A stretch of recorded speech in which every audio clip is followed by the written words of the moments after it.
side of our energy trying to block it or trying to get in the way, you know? Yeah, here it comes. Yeah, it's coming now. Okay. I'm going to put on this quick intro. It's 1 minute, 19 seconds, and let people have time to come in because, yeah, they're starting to come in now. We'll be right back.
What's going on, everybody? It's our second show of the day. We got 4 shows today. We're going to ramp it up a little bit because the energy is getting crazy and crazy and crazy. We got a really cool show this hour with our friend, our new friend, our brother, Robbie Mackenzie. Interesting story back in the early 2000s, 3 or 4 years into Morgan's wake up. She started having these images of a Merkaba, which is the 2 triangles that come and form whatever it is, the tetrahedron, octahedron. And she didn't know what it was, so she typed into Google what she was seeing, and she pulled up Robbie's first book. And then here we are 15 years later, sitting down for to talk about it. But I was telling Robbie that I went to his website, which y'all know I don't normally do any type of pre-show research, but I went to his website. It's a fantastic website, by the way. Thank you. I believe it's called imetatron.com. Yes. Yeah. And it's very interesting. You've written 4 books now, and I didn't know that you had that connection to Metatron, which I found really interesting. That's what I was reading after the last show. I was reading all that part of it. But first of all, welcome to the show. Thank you. Nice to be here. Nice to be here. Can I just interject to just say, I've only written 1 book. Oh, you've written 1 book. I've written 1 book. I've written Twin Flames, Merkabas and More, right? Which is the book that explains my journey. The other 4 books are deep trance channeled. Okay. So I've written them in a way, like I wrote the transcription, but they're deep trance channeled. Yeah. So I fasted for at least 40 days for each book, but it's in a deep trance. God. And that's all recorded. And they had me doing all these exercises and prayers and stuff like that before going into deep trance, recording it all, and they're transcribed word for word the way that they came out. So you're the conduit. Yes, I can't even take credit for the books, really. Yeah. But I take credit for doing the preparation. I did the prayer, I did the meditation, I did the fasting, but those are channeled. Those are all on Metatron. There's Metatron. This is a clarion call, the one that Morgan's read, that shows you how to open your Merkaba. Metatron. This is the healing book that has downloads and upgrades. And then the Galactic Council books 1 and 2, which kind of completed the Ascension series. So for people coming into it, it's all completely channeled, deep trance channeling, and transcribed word for word. And I wrote Twin Flames, Merkabas and More kind of to verify that as well, because people kind of were thinking that like I was Metatron or something because of the intensity of the books. And just to say, well, I'm just a channel. I'm just like everybody else. I'm just, I'm just another human going through this ascension, and I think that was important, So yeah. Yeah. Thank you for the clarification. And so you had made the comment to, so it sounds like you had made the comment earlier about the non-linear aspect, and here we are, it was for this time and so on. Exactly. So in respect to that, so many people now, more every day, like I just did a show with a beautiful sister, the second time we've met, and she only woke up 2.5 years ago, but like her aura is just like kicked in. Yeah. But I mean, so a lot of people are going through what you went through years ago. Yeah. What was that like? I mean, did you just wake up one day and Metatron standing at the end of the bed going, "Hey, we got work to do"? Well, that's why I wrote Twin Flames, Merkabas and More, right? So that chronicles my life, how I became a medium, how it all happened, the catalysts that changed my life, and probably the most important bit for me in that biography was when I opened my Merkaba. And there's always catalysts for it. And according to Metatron this last year, 2020, and all the stuff that we're going through just now, more people have awoken in the last year than have awoken in the previous decade. Yeah. And that's because of the tension, because there always needs to be a catalyzing event. There always has to be a point of shock or a bereavement or a breakup or a near-death experience or something that actually makes you question the whole thing and makes you look at things with different eyes and brings you an experience. Now, when I the year that I opened my Merkaba, I was married before, and I lectured in drama in a college in the west of Scotland, and there was a scandal with my ex-wife's family, and I had to decide whether I was going to stay or go. But it brought up things within me. I chronicle that in the book as well. So I lost my job. I split up with my ex-wife. I moved in with my mum and dad, and then my mum got cancer. She got non-Hodgkin's lymphoma, and then that's quite treatable. So I stayed with her to help her through that, and then she got lung cancer. Then she passed away, and 6 weeks later, my dad died. So I was like, this year from like 1 minute I'm in this secure, I had my own house, I had a business, I was lecturing, I was doing all that, to suddenly being bereft and not knowing what was going on. And at this time, I started in meditation circle, and I found a Merkaba meditation, and suddenly I was opening my Merkaba. I was having all these pressure things happening to me, and all of the pressure of the situation. And then I had an experience where, as I'd been meditating on this Merkaba, I had an experience of total evil coming over me. And it was like a pressure. It was like, it was very palpable. It was my tradition is Christianity. So for me, it was Lucifer, right? And it was Lucifer, like scary, scary Lucifer energy wanting to kill me and all of these evil thoughts. And I had the choice between love or fear. And I chose love. And because I'd been using this mechanism of the Merkaba, my Merkaba opened. And then I had the experience of oneness. And since that point, that's been basically my life. I've been just taking the guidance from spirit, the guidance from trance mediumship, the guidance to channel these books and purify and do all the different work that I've been doing, and seems to be helping people. And and it's interesting because like the pressure that you're talking about, like the Lucifer represented that. Or if you look at the successive traumas, like that's how my awakening was. There was just one after the other after the other. And then even like what you talked about with Metatron's message from 2020, the pressure that's been put on the world, which we all know, the whatever they call it, COVID-19 and quarantines and masks and all this stuff, right? Vaccines and all that, and how I find it interesting because it looks like maybe there was some ill intention based on what was projected, but it's so funny because how it had the opposite effect. Right? Well, exactly. It's created almost like a monastic experience for people where they've this 6 feet distance and in your individual pods. I mean, monks have been doing that for thousands of years.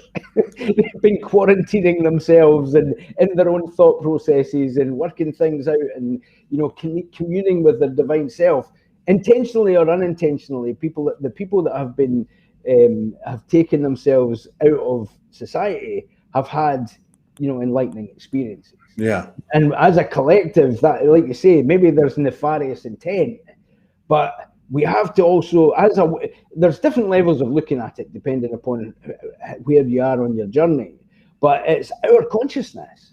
Yeah. So Metatron is basically saying this is us squeezing us, so that we look at, I mean, what the Galactic Council puts it, that these people who have these kind of nefarious agendas are like a boil that needs to be burst. Yeah. They're like a little bit of an illness, like a little bit of a cancer that needs to be cut out. Yeah. But they are a part of the process. They're important. They're important for our awakening, because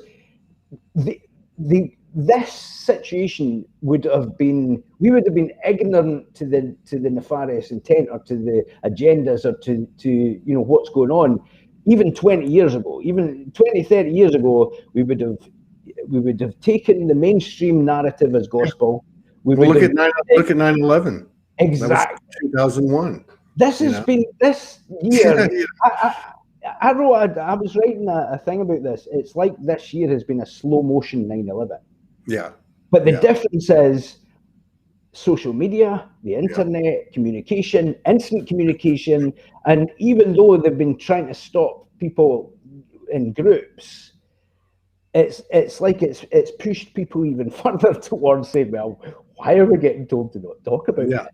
You start questioning. You start questioning one thing, and then you start questioning another thing, and then another thing.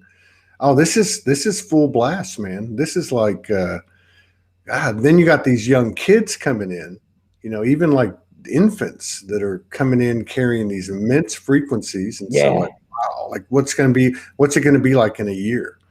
Like, I mean, that's just like, you know, you can't even fathom what it's going to be. It's blasted open. So I have this group in New York City. That's another thing I talk about in the book, because that just sprung up. Actually, when I released the book, right, because with anything spiritual, I'm never, you know, I'm not one that just pushes forward promotion. Never did this for the money, never did it for the fame or for anything like that. I always just pray and say, like, what should I be doing about this? So I released the book and I asked, what should I do? How should I do this? Should I promote it? Should I put adverts out? What should I do? And within 10 minutes, I was on this website, this meetup group. I saw that. I read that. Yeah, in New York City, and this guy had already started this group, and he hadn't even published it to the web yet. Wow! So I shouldn't have been able to see that, and that they're nearly 1,000 people. Anyway, point is, what I was going to say about that was before Christmas, before the 21st of December last year, the channelings for my group, for my New York group, had been talking about the ever-decreasing circles of darkness. Up until the 21st of December last year, Metatron had been saying ever-decreasing circles of darkness in every channel, I think, for about 3 months. And since the 21st, he did a channeling through me that started talking about the ever-increasing circles of light. So the darkness it talks in the Clarion Call, it talks about when you're ready to open your Merkaba, there's a thing called the ring pass knot, right? Which is a point in our consciousness that you have to be of a certain point within your frequency to move forward through into the deeper experience of opening your Merkaba. It's like being readied or being ready for higher vibrational frequencies, right? And you have to pass through that. And the energy from last year, it's like as if we've done a collective move through the ring pass knot and there's no going back. And all of this push to oppress the people and all of this different crazy stuff that's happening, it's like the darkness panicking. I speak Scottish. That's all I know. Because I watch Outlander. I love Outlander. What a a metaphoric odyssey that thing is. Yeah. I've only seen a few episodes of that. That was filmed around near where I was brought up. Oh, wow. The place in Falkland where they originally do the time traveling, that's just 2 or 3 miles from where I was brought up. So I know the countryside.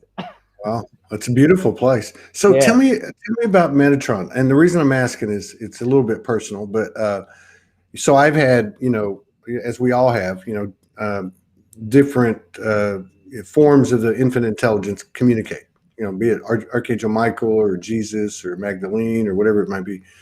I've had a couple of really short experiences with Metatron. I've had a lot of friends. I know a lot of people that have had connections to Metatron. Who is Metatron to you? Like what's he bringing to the party here? I mean, what's your relationship with him, and how often do you connect to him? Every day.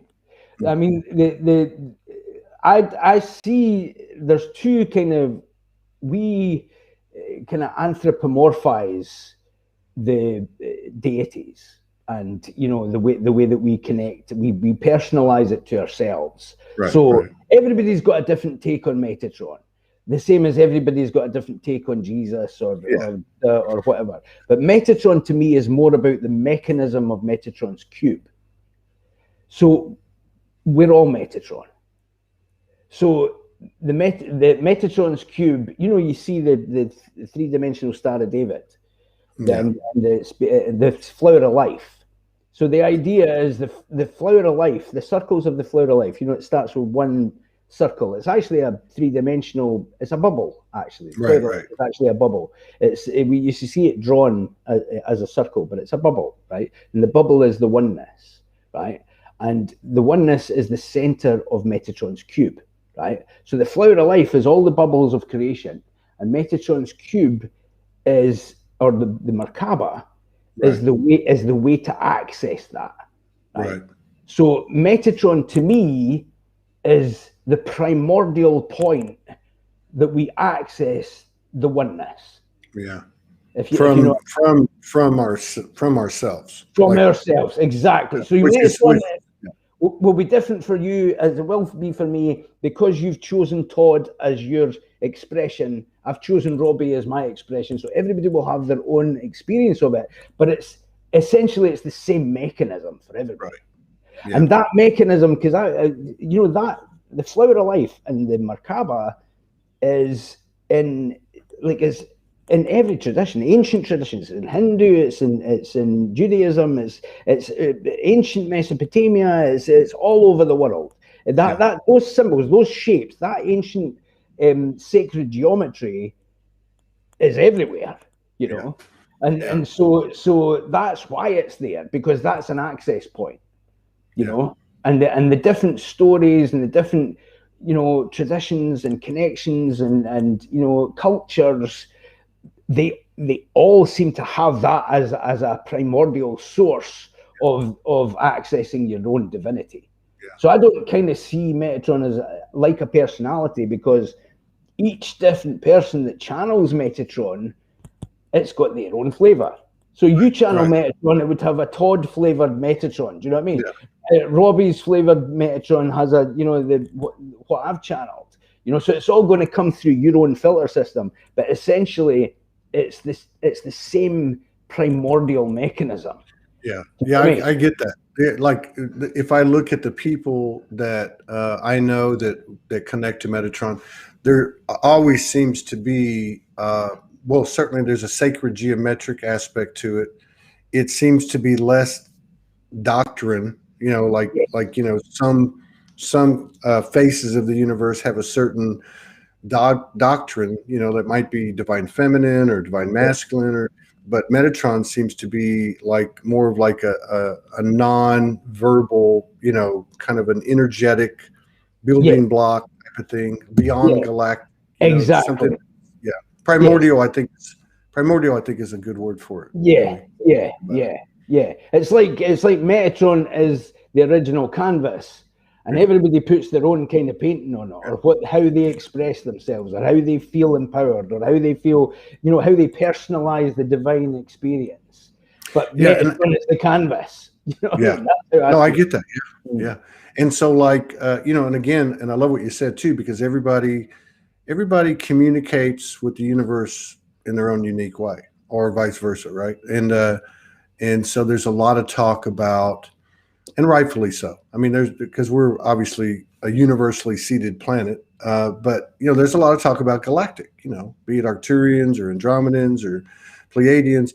Do you get much galactic connection, or do you get any type of galactic frequency, or is it pretty much confined to Metatron?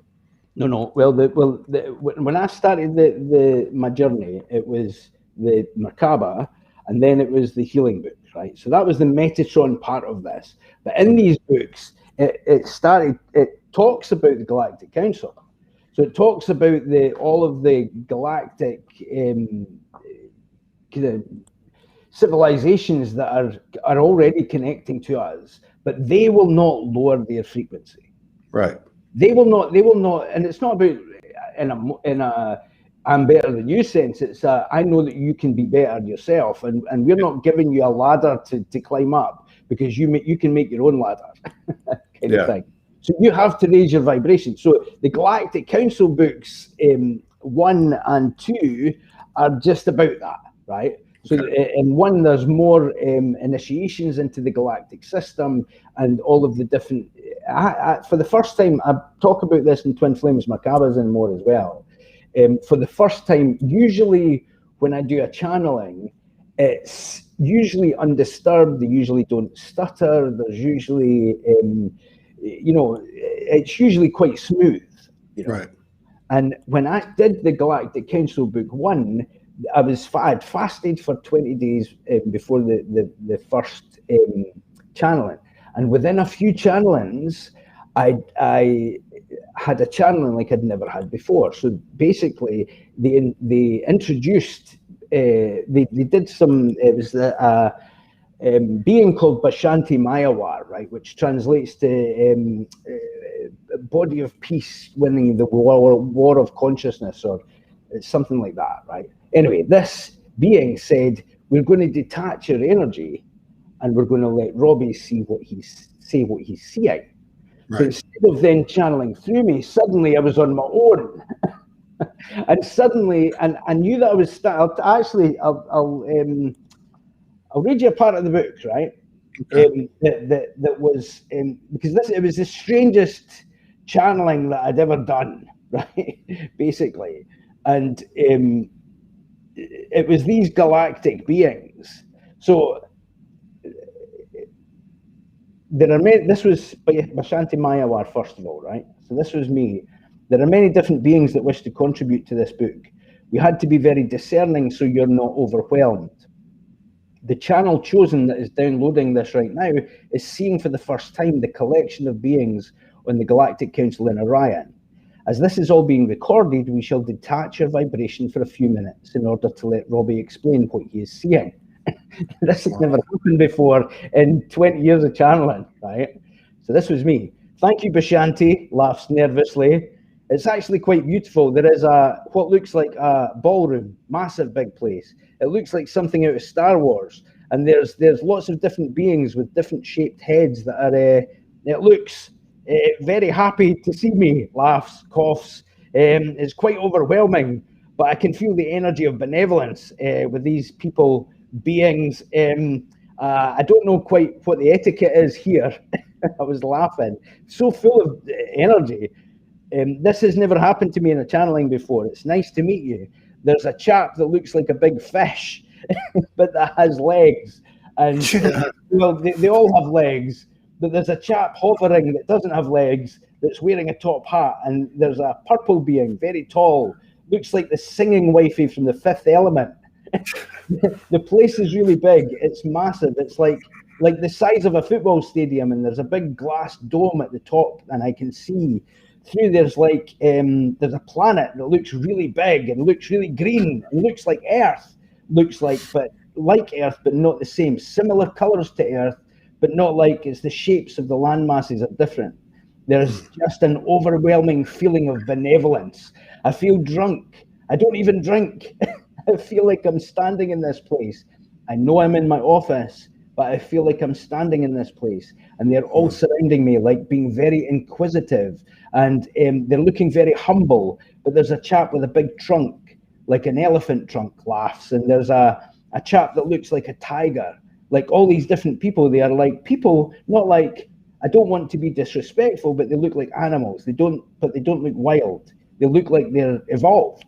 Yeah. I'm starting to, it's like I'm losing the vision now. It's like I feel like I was standing in this place, but I feel like it's been taken back. So thank you for that experience, Bashanti. Wow. That was really very cool. I can't stop laughing now. I feel like I'm full of cosmic energy. Thank you for that. That was very powerful. And because it was all being recorded, even I don't know if you've gone deep into channeling, but when you channel, it's like once you stop channeling, it's like you completely forget what you've done for the last hour. And when you start transcribing it again, then you remember. Do you know what I mean? So that experience, I remember having that experience, but right after I came out of the kind of trance dream, it was like a dream, yeah. You wake up from a dream and you're like, it's right on the tip of your mind's tongue. But exactly. And I know that was a long paragraph of that, but it was just when you asked me. No, that was perfect, man. That was like that was a great read. I thought it was, and so many things came in. Several things came in. One was, as you were talking about that dome, right? That so many times I've experienced that. Yeah. Like so many. Even when I first woke up. I was walking across this soccer field, and I knew, when you know something's going to happen. Yeah. And this dome literally appeared at 2:00 in the morning. I'm in this soccer field because I got called out there, and this dome appeared. So I started doing this research on domes and geomantic domes, and it went back to the Hermetic papers and emerald tablets and all this. But that was one thing that came in. I wonder about that. I've seen other times when I've had experiences, third eye, and I see the dome. I see the ley lines and grid lines of it, and then that thing you were talking about with the Merkaba, because I don't want to forget this. I wanted to ask you about this because I know you've been engrossed in this for a long, long time. So I remember, and I never understood it. I guess I could have pulled the energy up and asked, but I did ayahuasca by myself, which I would never recommend to anybody. It was stupid. But the one thing that I remember was I saw this Merkaba with my eyes. And I knew it was my Merkaba. And it was interesting because it had, and I knew that in that moment, I knew that the colors can change. But in the moment, it was green from the heart and gold. This goldish white light.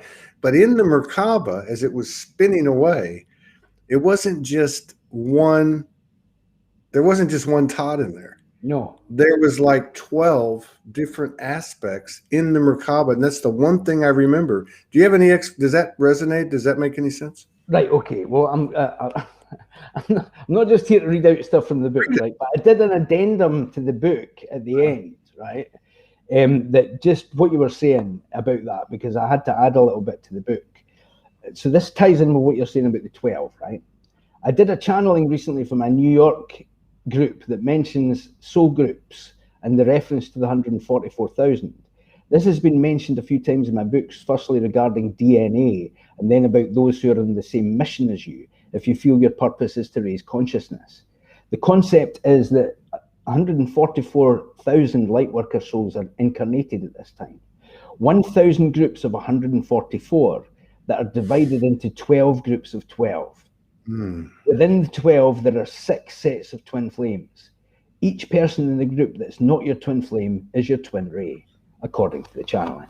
And I added that as an addendum because I think there's a lot of confusion about twin flames, about soul groups, about soul families, about what your what your mission is. And I think the 12 that you were saying were the 12 different points, aspects of yourself that are that you're connecting with. Well, obviously Morgan as your twin flame, but there's another 10 in your soul group. Do you know what I mean? That are that 12, but those are all you. Yes. So that's your individual kind of expression of your close soul family, and it's just a way that we can really pull into the deeper part of our mission. Obviously, you accomplish the most with your twin flame because they challenge you the most and they inspire you the most, and they're and all of that. Right?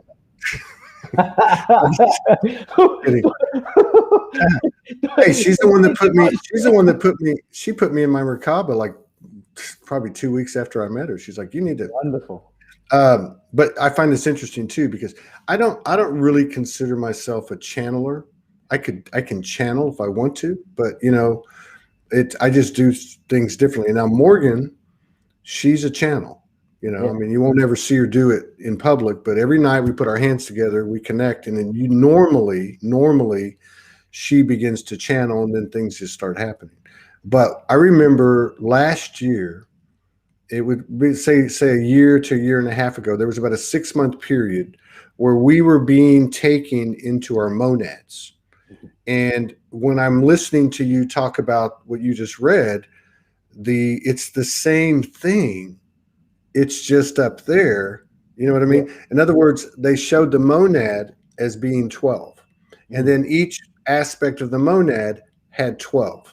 And then it just went, and it just went, and it just went. So the 144 would come up, and it was interesting too, as you were reading that, because I remember specifically that they were saying that the monads would start to materialize in our lives, like in the physical. And that one of the attributes of this level of awareness and experience was when one person, kind of like twins, so when one gets it, the other automatically gets it. You know what I mean? And so they were saying how in the monad, if one gets something, then that information is then available to everybody, right? So just kind of an explanation of a rapid evolution of consciousness in the physicality. And I think that's one of the things that's starting to occur now. Yes, totally, exactly. It's they talk about that as well in the Galactic Council talks about what was it? Phase transition. Phase transition is like the way that things maneuver together once we have the right amount of people. Here it is here. As soon as a critical mass of electrons are aligned within an atom, as soon as that single electron tipping point happens, you have phase transition. Then all of the other electrons follow suit. Once there are enough of you that align to your divine consciousness and start to operate from it deliberately and consistently, all others of your species will automatically do the same. It will not be a struggle once that point is reached. It will unfold as if a symphony was playing, and the transformation of your world will happen on all levels in many different ways. That's exactly what saying it, you're explaining it better. But that's the Galactic Council.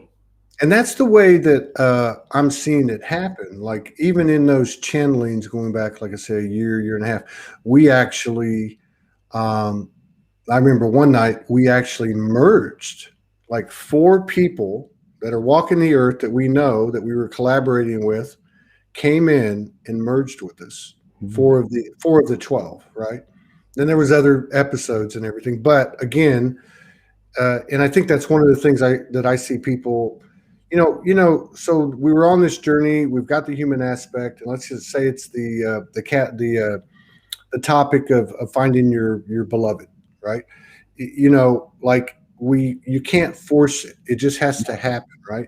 And so saying that, I see a lot of people trying to find their soul tribe, but you can't force it. It just kind of happens, right? But it is happening. I don't know if that's been the way for you. I know you've got a meditation group in New York City, and you're probably connected all around the world. But do you see any type of physicalization of your monad and bridging above and below? Well, more and more, yeah. But it's like you say, there are a lot of there's many different philosophies about every different point of spirituality. So, like I say, I'm not claiming to be the ultimate source or the Messiah or the truth or any of those kind of things. I'm not here to be a guru or say that I know the truth. But in my experience, it's what the only thing that I can speak from. When you align to your divine excitement, when you align to what you know is right for you, you naturally find all these people. It's just they synchronize. They don't nothing. It's like, even I remember I knew that I was going to speak to you maybe even 10 years ago. Wow. I saw you interviewing somebody and I felt drawn to speak to you, right? And I tried to speak to you. I'm pretty sure I sent you some messages on whatever it was that you were doing, but at that time, at that frequency, at that point, that wasn't meant to be, right? But I knew there was, because I remember, I can't even remember who you were speaking to, but the things that you were talking about really resonated with me, you know? So I was like, oh, I'm going to speak to him. And I thought in my, at that point, I thought, right, well, I'm going to speak to you next week. Right. I know. When I couldn't contact you, when I couldn't get, when that didn't connect, I just had to let it go. And it was only like a few months ago, or however long it was ago, that Morgan got in touch, and she said, "Do you want to be on this?" And I got asked on your show. So that was it. So that's about divine timing. So you can try and get together with your soul tribe, but that's not going to get you together with your soul tribe, because your soul tribe only aligns when you're aligning to the divine timing of everything. Do you know what I mean? And sometimes even maybe you're not meant to connect with your soul tribe in a lifetime, or parts of your soul tribe, because that would get in the way of the work that you've chosen to do. Or do you know what I mean? That doesn't mean that you don't have a connection, or you don't love them, or they're not part of your energy. It just means that what you're doing isn't conducive to the path that you're on. Do you know what I mean? And because and that's one thing I think a lot of people have struggled with, but I think people have talked about it, like on this show and other shows, and we started to realize that, hey, when you get the channel or the download, it doesn't mean it's going to happen right then. Like I've been saying we're going to have a Soulogy Fest since 2017, and here we are, finally going to have the first Soulogy Fest at the end of May. Yeah. Now the interesting thing is that another thing that I think people are noticing, and Morgan and I noticed it because of the Facebook memories that come up at the same time every year. Yeah. Well, she writes a lot of stuff, what I would call channeled, or whatever you want to call it. And what we noticed was whatever she was writing about 12 months ago, or 24 months ago, or 36 months ago in the month of March, the same energy was applying at the same time. And so with the Soulogy Fest, I was thinking about it last night, and I told her, I said, you know what's crazy is that it'll be a 10-year anniversary from the moment of my wake up. Wow. It really, in the physical timeline, the conception of Soulogy will actually happen at the first Soulogy Fest. Excellent. Although, you know what I mean? And there's been like 5 or 10 times I've tried to do it. But so there's talks about the cycles of 10 and the cycles of 7. So the years, like 7-year cycle and a 10-year cycle. So that's perfectly in line with what your vision was, or when it was meant to happen. I think that's the hardest thing, though, for people, for you to come to terms with, because sometimes you have the excitement for doing something, or meeting somebody, or connecting with something, or connecting with whatever it is, and you want to do it right there and then. Sure. and you're letting go of it. Maybe you had to learn things, or you had to be at a different frequency, or even global events had to happen. Do you know what I mean? Maybe we weren't to connect, or you meant to connect with certain parts of the 144,000 or whatever before 2020. You know, because Metatron says really very powerfully that this year has been more of a catalyst, more of a wake up, more of a transformational point than kind of any other year. That's 2020 or 2021? 2020. Well, this time the catalyst of from last year, we were like 2 weeks to flatten the curve a year ago. I know, man. The stuff that we're. I was just talking to the previous show. Like, obviously, I have the luxury of being with this beautiful goddess who's on it like 20 plus years, and I watched her, which I'm sure I'm doing the same thing because I'm usually right behind her. but she had got this channel a week ago about integration and the importance of integration right now because the body needs it and all that, right? So I watched her, I swear to God, watch her in one day get activated, integrate, activated, integrate, activated, integrate. In one day, I'm thinking, holy shit, that used to take like 3 months, you know? Yeah, and I'm sitting here watching somebody who grounds new energy in. So this is where we're going. Yes. Like this is where we're all going is in the capacity to, you know, move right through the ever expanding circles of light and the support of those who are waking up to metaphysical things as well. That's another thing that I talk about. I think when you have a metaphysical experience, sometimes it can take a while to sink in. And then you think to yourself, did I just imagine that? Mm-hmm. That's how it feels like when I've done a channeling.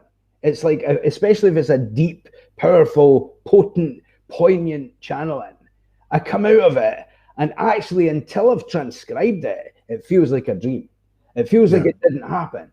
But I had an experience even before I was on I talk about this in my book. It was a turning point in my life. And I had a toothache. I had a really bad toothache and I couldn't get an appointment with the dentist. And we went on holiday and I went on holiday with this toothache. And the whole week I was a misery guts because it was so painful. It was a big hole, you know, in my tooth. It was very obvious that it was broken. And it was a bus trip in Pontins in North Wales. And on the way back, there's a 6-hour bus trip, and I bought this book called The Superhumans, right?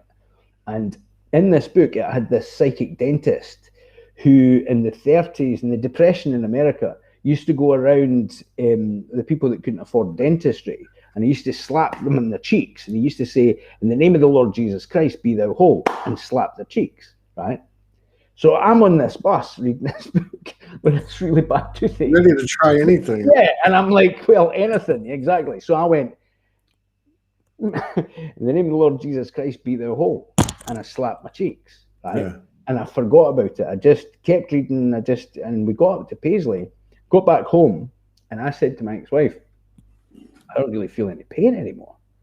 You know, and I'd been a grizzly bear for the whole week. You know, it must have been a nightmare to be on holiday with for the whole week. And she said, "We'll keep the appointment," because I'd managed to get an appointment for the next Tuesday. And I went to this dentist, and it was the only dentist that had been in my mouth for several years previously. And he was a born again Christian, so he did all this healing and all this stuff as well. And I didn't tell him about it before he looked at my mouth. But he looked at the tooth and he said, "It's been heavily filled." He said, "I don't know what it's been filled with, but it's a very good job." Wow. And so I was like, what? I mean, I expected him to say, "Oh, you've got a bit of food stuck in this and that stopped the pain," or something like that. Do you know what I mean? So I expected him to fix the tooth, but he didn't need to fix the tooth. Wow. So I was left that, and this was before. Like, I was brought up in quite a religious family, right? I mean, I did kind of have a kind of belief in it, but I didn't know what the belief was in at that point. Do you know what I mean? I wasn't a regular meditator. I wasn't a regular, you know, prayer, apart from on a Sunday or whatever, you know? And that was the turning point for me, because I spoke to my ex-wife's uncle, who was a minister, and he said to me, "That was a faith builder for you." Yeah. That wasn't for anybody else. That wasn't about you convincing anybody else that had happened. That was a convincer for you. Yeah. Because that was in your mouth. That wasn't going away. That experience happened to you, and it wasn't like you needed to scientifically prove it or do a double-blind study. You'll never not be convinced that happened. Do you know what I mean? So that was a turning point for me as far as the metaphysical world was concerned. And it's not like, you know, I don't walk on water. I don't, you know what I mean? If I could do that kind of thing, I would be in hospitals every day instantly. You know, that's one of these peak experiences that you have. But that was a turning point for me, that I was basically, I knew that there was something more. Something was going on. Something was going on. Do you know what I mean? And you know, that's crazy. I can relate to that. And I think it's a good subject because there are a lot of people waking up right now and things happen. you know. And I remember in the first few months, things happened, like, you know, a tree fell or the chandelier cleaned together. And then one night I said, you know, like a little quick prayer, like I needed guidance. And this glass next to the bed, which was warm, exploded all over me. Wow. And I just saw like Archangel Michael, like, you know, like, and I thought, what the hell? Yeah. And so, but what I was getting at, the reason I think it's important, because these things do happen. I love what you said about it's only for the person. And the other thing that I find kind of humorous is, even though you have these things happen, you still have that whole thing about, am I making this up? Like, exactly. It never gives you full 100% guarantee. It always seems like Exactly. But that's an important point for the spirituality of everybody, right? The way that my guides say it has to be experiential. Yeah. Because you have these, that's why I've tried to really keep it. I think it's very easy for the old kind of style spirituality to become a guru, or to become do you know what I mean? Like to get everybody following you, and then just have some sort of dogma. Look, I'm the big guru, you know, you need to worship me, you know, like I am the truth, you know. Yeah. Well, actually, everybody's the truth, everybody's divine, and this has to happen. This can't be a dogma, a doctrine, or a philosophy of a cult. Or do you know what I mean? It's like, it's not a new religion. It's an experiential spirituality, and that's why I've been very careful. And like, even the group in New York City, they're beautiful people, right? Really beautiful people. But I emphasize very, very importantly when it's me, when it's not Metatron that I'm channeling, that it's about them, it's about us as a collective. It's not about any higher or you're lower and you're do you know what I mean? It's like it's got to be experiential, and if it's not, well, what's the point in it, really? You know? I think that's because, like, again, I live with a high priestess shaman and many times she'll say, well, I've been telling you this for 2 years and I'm hearing it, but I haven't experienced it. There's a huge difference. I can tell you something all day long, but until you actually experience it, and how you experience it, there's a lot of different ways, right? I mean, we can run through our fears, but the thing that I think you really represent well too is, and this is important, I think, for people that are waking up, and even people that have been awoke, that have been connected, is it's so powerful what happens. Like when I woke up, Jesus appeared in the trees, with my 2 eyes. And the other things happen to a lot of people. And it's a very powerful thing. And it's a challenge to the ego. It's a challenge. And nobody could wrong you for that, because it's such a powerful thing. You're having apparitions, you're having all kinds of stuff. So how did you know? How did you know, or how did you navigate that? How did you keep your ego in check and maintain your humility? I mean, I know I had to go through a lot of humiliation and eating humble pie, right, from the universe. But how did you do it? Did you have was it natural, or did you have a trick to it to keep yourself in check? Well, no, I'm just human. I think the whole thing about, even no matter what, I think what happens is, when you get into regularity of practice, when you recognize no matter what, the ego is always going to be tricking you. At every level that you have deeper experiences or deeper points where you're affecting more people, and especially that's why I'm saying about the worship thing, because it's almost like you get to a certain point and it's almost like you become an object of their worship. Do you know what I mean? That can't happen. If you let that to happen, if you're not flipping it back to say, I'm just a human like you. Do you know what I mean? I'm part of the oneness, you're part of the oneness, you're just as much divine as I am. Do you know what I mean? And it's like that can mess with your ego, as far as, because like I trained to be an actor for 4 years, right? And I know that if you'd have stayed with it, you would have got the lead in Outlander. My big brother's called Alistair Mackenzie.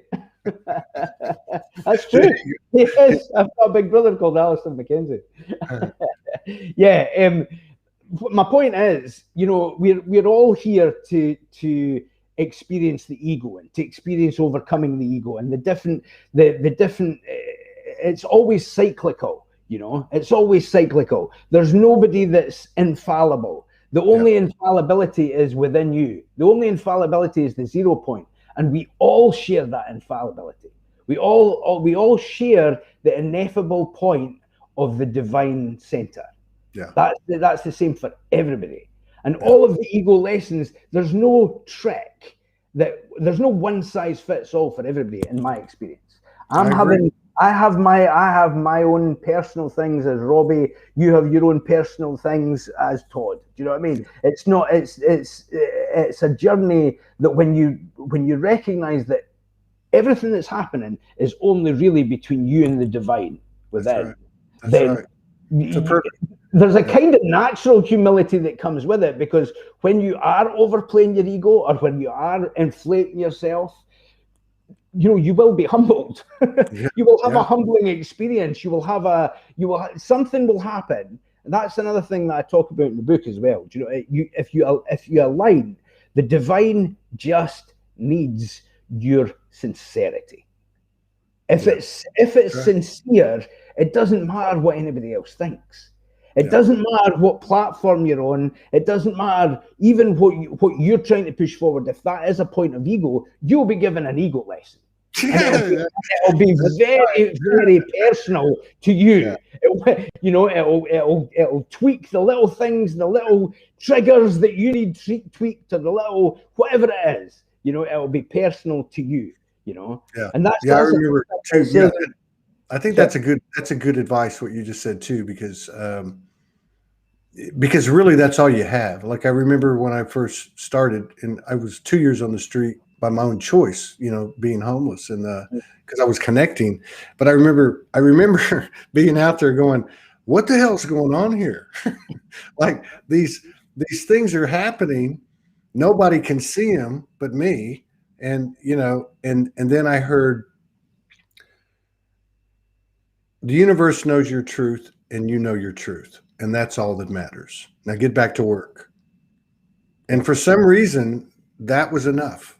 Like I knew my truth, and I knew that the universe knew my truth, and that was it. And yes, everyone thought I was crazy, which everyone here can identify with. But yeah, that's good advice, I think, for people waking up I used to call it the brutal honesty of the soul. Yeah. Where you have this conversation with God, Goddess, and there's no bullshit. You're like, You're naked in front of the divine. You're naked. You're naked mentally, emotionally, physically, spiritually, and there's nowhere to hide. So it's only the ego that tries to trick you into that, or tries to it's funny, the whole mask thing. And the whole debate about masks, because we all we are a mask. This is a mask, because Robbie doesn't really exist. We're actually only all one. So we're just having a subjective experience, and this my facade, so that I can have an experience, a subjective experience as Robbie moving forward through this. There's a mask. That's all it is. It's a temporary mask so that I can have an experience that I'm having right now. Yeah. So what about the God? We could talk for hours. You're gonna have to come back on the show. We have a full day today, or I'd extend it more. But and even ask your partner if you guys want to come on together. We could do. Are we just about finished? It's an hour. Yeah? It's an hour. Yeah. Are we just about finished? Here in a minute. Here in a few minutes. But I'm going to give you some time I want to talk about your books and where we can find them and all that stuff. But God, I wanted to ask you. I guess if she and you come on, we can talk about it. But I'm just curious in your journey, because I know my own journey. Like on the linear timeline, I was 5 years into my awakening before I met Morgan. Yeah, and I thought I knew something up to that point, but then met Morgan and I realized there's a whole lot of stuff I didn't know. Yes. Like, so it was a very, in a sense, it was very much like my first 5 years having a conversation with the God Goddess, you know, and getting those doses of humility. But what was it like for you? Was it the type of life altering scenario such as when Metatron first came in? Was it a life?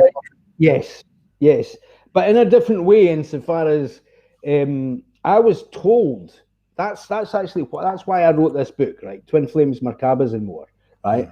I wrote that about my own personal journey, about meeting Angelina, and about ascension, right? Because I was told. I think in some ways I was quite fortunate because I had a prophecy. I did a channeling that said, you will meet her when the time is right, and she will come to Scotland. And when she came to Scotland, I couldn't tell anybody about this. I had to keep it stum until that happened. And when that happened, she had a ticket delivered to her doorstep.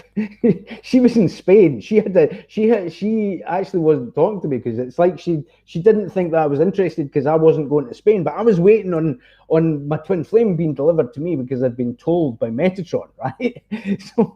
So she kind of was in the huff with me, but then she got offered a holiday to Scotland. She got a plane ticket delivered to her doorstep and a free holiday, all paid for, to come to Scotland before she actually came to. That's why I wrote the book, because it was very metaphysical. Do you know what I mean? Right. How it actually happened. It was all synchronistic, and everything got maneuvered and moved together for us to actually be together. And I think you can't make that shift up, man. Exactly. You can't make it up. And even when she came, we went to see this medium, and this is a medium that had told me that I was going to be channeling the Metatron books even before I'd even channeled Metatron for the first time. Wow. And she told me I was going to channel 2 Metatron books, and then I hadn't seen her since that channeling, which was about 10 years previously, that she had said that I was, and sure enough, I had just finished channeling the healing book, the second Metatron book. When I said, I just thought, it would be nice. It would be nice to get her a wee reading, you know, or get an Ascended Masters reading or an angel reading or something from this medium in Scotland who I really respected. And we went to see Mary Louise, this medium, and she said, oh, I need to do a couple reading for you. And we organized this couple reading. So a few days later, we did this reading, and it turns out that it wasn't a reading, it was what they call the Hieros Gamos. Yes. It was a divine. Here we go. It was a Here's divine. The next show.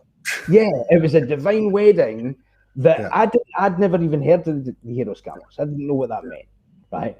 And a friend of mine told me after it that the Hieros Gamos can only happen once in a lifetime. Like, you can get married 10 times. But you can only do the Hieros Gamos with one person, one time, and one. Isn't it cool too? It's sexy. Yeah. Well, I mean, you know, it was multidimensional. It was multidimensional, you know. Well, Morgan's been downloading Hieros Gamos, Sacred Sexuality, Sacred Union, Ascension, you know, since 1999, and so we talk about it. She hasn't gone on with me in a while, but we've done quite a few shows on sacred sexuality. We've talked about it. I know you know about it. I guarantee it. But like the multidimensional aspect, like last night it happened. I told her today. I said, did you see me kind of go like that last night? Because I looked at her, and I've seen her morph before, right? I've seen her turn into Egyptian prince or a dragon princess, but she was Morgan, but she was a man. It was like her masculine aspect. The hair was short, and I went, what? And I just said, okay, just surrender. That's the information. Yeah. But also, like for you, that when you have that type of episode with your partner, the information that comes in too, right? I mean, do you have like a bunch of information come in before, during, and after, right? I mean, it just really depends. The energy of the divine union, and this is the deepest points where we've been together, or we've been like energetically together, we've been actually passionately together, and I've had a channeling experience throughout the physical, emotional, mental, and spiritual union. Yeah, it's kind of hard to even describe. It's hard to put into words. Yeah, you know what I mean. And because those experiences are never like, I record my channelings, but you don't. You know, it's not a thought that you think to yourself. You know, I know. We're like, we should keep a recorder on at night. But like, and the other thing is, they're never the same.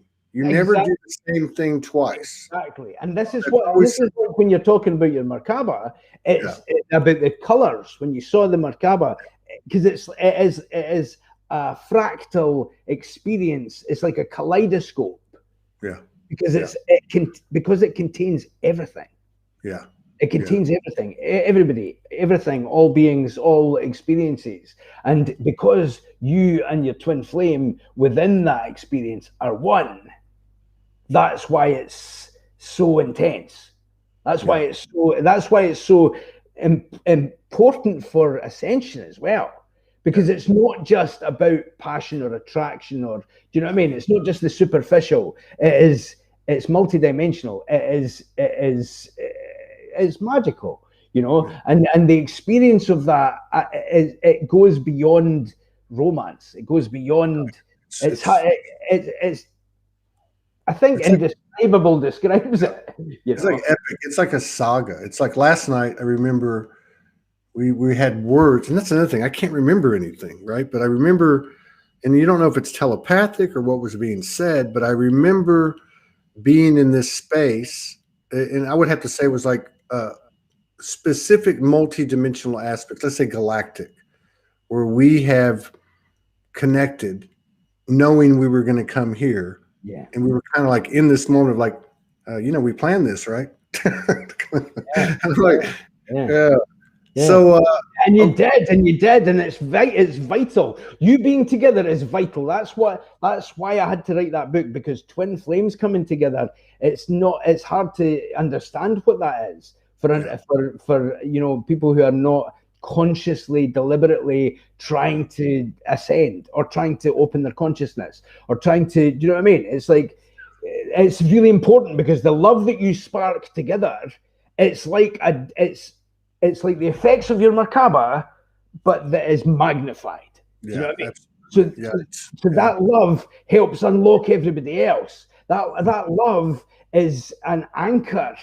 It's an important anchor for Earth. It's an important anchor for our species, you know, expanding just now, because it's only love. We are going from animal to spirit. We are going from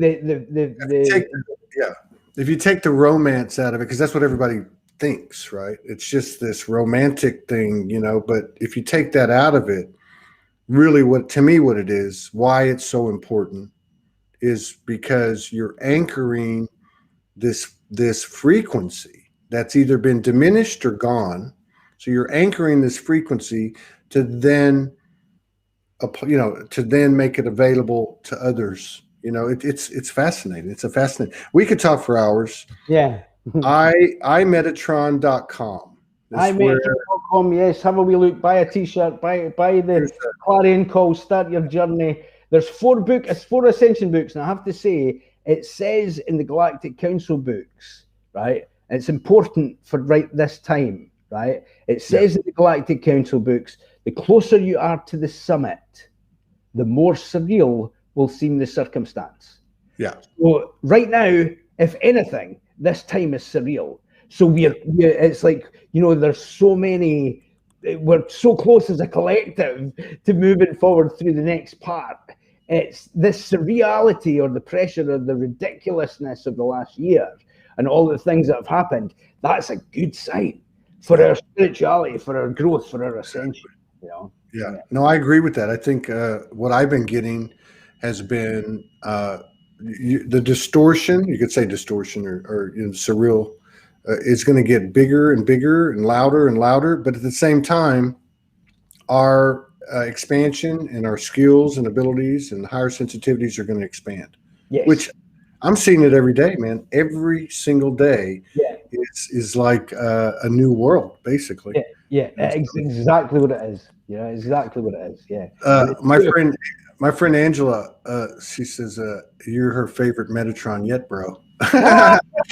Good. Do the clarion call. You can get all of my books for free if you've got Kindle Unlimited, right? Oh wow. You get Kindle Unlimited, you can get them all. And if you actually read Twin Flames Merkabahs and more, you can get it in the Kindle for $1, right? So they would go to. So should they go to Amazon or iMetatron? Well, iMetatron.com, when it says buy the books, that leads you to the Amazon page. Okay. So iMetatron.com leads you straight to there's a Spanish translation, an Italian translation, a German translation of the clarion call as well. And but Twin Flames Merkabahs and more, if you want to know about my journey and the meeting Angelina and the Twin Flame journey and what Ascension is all about, that it's got channelings in it. That's got channelings in it as well. It's got the Galactic Council stuff and about what Ascension means. It's like, because there's so many different takes on what it means. There's so many different kind of I think there's a human thing that is there trying to say, well, I know the truth, and do you know what I mean? You don't know the truth. I'll teach you the truth. Whereas in actual fact, we all know the truth. Yeah, everybody knows the truth. We just need to open up the truth is in here, and everybody. We're all mediums, really. We're all channelers, really. Everybody is. We're all divine, So yeah. And I really enjoyed talking to you. And you, Todd, yeah. We'd love to meet Angelina. Yeah. Well, we'll set something up. It's been an absolute pleasure. It's been a little bit like a dream the last hour. So it's obviously been overshadowed. I did pray. We both prayed before we came on. I was praying before we came on. So it's been blessed. This is a blessed connection, and I appreciate you. I thank you. I thank Morgan for asking me, and I'm so glad that the clarion calls helped her as well. She told me that our clarion calls in storage in Australia. Yeah. Well, it validated what she was getting. You know how it is, getting stuff, and you're like thinking you're crazy and making it up. But exactly. So it's all meant to be. We're going to connect again and again and again. Yeah. And thank you so much for coming in and honoring us with your presence. Thank you. I appreciate you. I appreciate this hour. It's been a blessing. Okay, God bless you. All right, brother. Peace out.